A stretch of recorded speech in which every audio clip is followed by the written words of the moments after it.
Hallo und willkommen bei HardwareRat. Ja, heute in der Arbeit hat mir mein Angestellter beim Essen ein Video gezeigt und hat gemeint, ich werde Tränen lachen. Ja, er hat nicht zu viel versprochen, denn das war wirklich Hardcore. Der YouTube-Kanal der Verge, ziemlich großer YouTube-Kanal, 2,1 Millionen Abonnenten, wollte zeigen, wie man einen PC zusammenbaut. In dem Fall wie man einen 2000 Euro Custom Gaming PC zusammenbaut. Und Alter, dieses Video, das könnte eine Verarsche sein, aber die meint es total ernst. Deswegen gehen wir mal das Video zusammen so ein bisschen durch, also nicht das ganze Video, aber bloß die Stellen, die komplett falsch sind. Und ich lasse mal meinen Senf dazu ab. So a few years ago, TC, our managing editor, built a gaming desktop, but it's kind of out of date and it's definitely not going to hold up for Battlefield 5. So let's build a new one. So weit, so gut. Dann zeig doch mal, wie man einen PC baut. First, you need a table. No shit, Sherlock. Preferably not metal. If it's going to be metal, have an anti-static working surface layered on top of it, a thermal paste applicator, an Allen wrench, some tweezers to tighten up the wires, a Swiss Army knife which hopefully has a Phillips head screwdriver in it. Dann nimm doch einfach gleich einen Schraubenzieher. Ohne Witz, welcher Idiot empfiehlt ein Schweizer Armeemesser zum den PC zusammenbauen? And last but not least, an anti-static bracelet, which is to protect you and the parts. So ein Armband anzuziehen bringt überhaupt nichts. Es muss schon mit irgendwas verbunden sein. Nur das Armband anzuhaben, ich glaube, du hast in Physik nicht so richtig aufgepasst. These are the parts you're going to need, but more importantly, before we get Motherboard, for two main reasons. One, it has built-in Wi-Fi and Bluetooth, and also it has support for NVMe SSDs, meaning you can get really fast SSDs. Warum legt er da zuerst das Mainboard ins Gehäuse rein und tut dann die Slotblende befestigen? So next we're going to install the RAM on the motherboard. That's when you know the RAM is in. Step 3, we're going to install... Seht ihr das, was ich gerade auch sehe? So wie er den Arbeitsspeicher reingesteckt hat, kann kein Dual-Channel mehr genutzt werden. The hard drive. Or in this case, we're going to install the graphics card. I chose PNY's GTX 1080, which is overclocked. Wäre es eigentlich nicht mal langsam an der Zeit, den Prozessor zu installieren? Den installiert man eigentlich schon, bevor man das Mainboard überhaupt hineinsetzt. And so it's a pretty easy installation. You're just going to find the gold connectors. And you're going to line this bracket with the power supply time. Nicht eher der Prozessor mal langsam? I chose Corsair's 850 watt power supply because I need enough headroom for ray tracing GPUs when they come out, and I don't want to have to upgrade it again. Zwar brauchen die neuen Nvidia-Karten etwas mehr Strom, aber dennoch nicht so viel, dass man ein 850 Watt Netzteil rechtfertigen kann. So all you have to do is take the brick and make sure that you align it with these little insulating pads so that the power supply doesn't short circuit and come into contact with the rest of the system.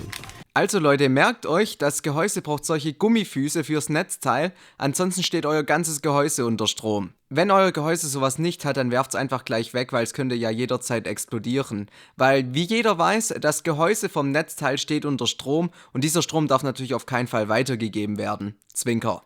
So just take it in, slide it in nice and easy until you have a snug fit. Das Netzteil ist falsch rum, du Kasper. Das soll nicht ins Gehäuse rein zeigen. Am Deckel sind deswegen extra Lüftungsschlitze.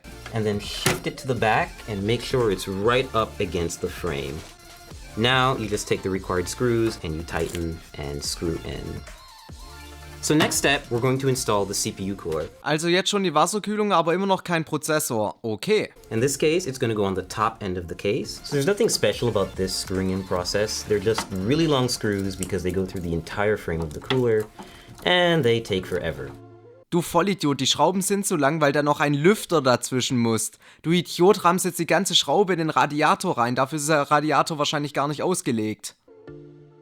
So next up, cables. Every power supply is going to come with a big bag of Velcro cables. It's kind of daunting at first, so you always have to find the ones that are going to fit. Nein, nur bei modularen Netzteilen ist so ein Beutel dabei. In this case, you need to... Next step is we're connecting the power supply to the motherboard with a 24-pin cable. Okay, du verkabelst jetzt im PC, hast aber immer noch keinen Prozessor installiert. We're just matching that. We're installing the CPU.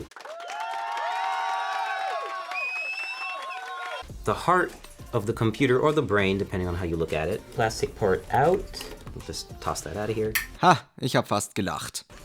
And now we have an exposed CPU. So we're about to apply thermal paste to the CPU. Jetzt kommt der allerbeste Teil vom Video.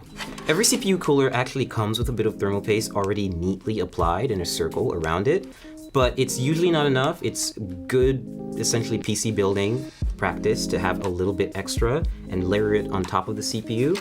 The final portion is to add the CPU cooler to the top end of... Willst du da nicht gleich einen Eimer Wärmeleitpaste drüber leeren? Wie kommt man eigentlich auf die dumme Idee, dass die Wärmeleitpaste, die schon auf dem Kühler aufgetragen ist, nicht genug sein sollte? Und wie hast du dann noch die weitere Wärmeleitpaste da drauf gemacht? Du hast 4 Bollen Wärmeleitpaste auf dem Prozessor drauf. Bist du eigentlich komplett behindert? The processor.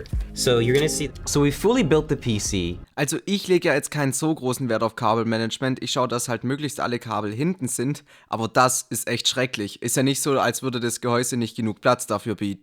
Everything's put together and we got to the post screen. Das war jetzt ein Video, wo gezeigt wird, wie es nicht geht. Ich meine, okay, ihr seid jetzt kein technikausgelegter Kanal, aber 2,1 Millionen Abonnenten und ihr habt keinen, der mal kurz drüber schauen kann, ob es richtig ist, beziehungsweise ihr fragt nicht mal jemand, der Ahnung hat, ob das richtig ist, was er da gerade gemacht hat, weil das war völlige Kacke.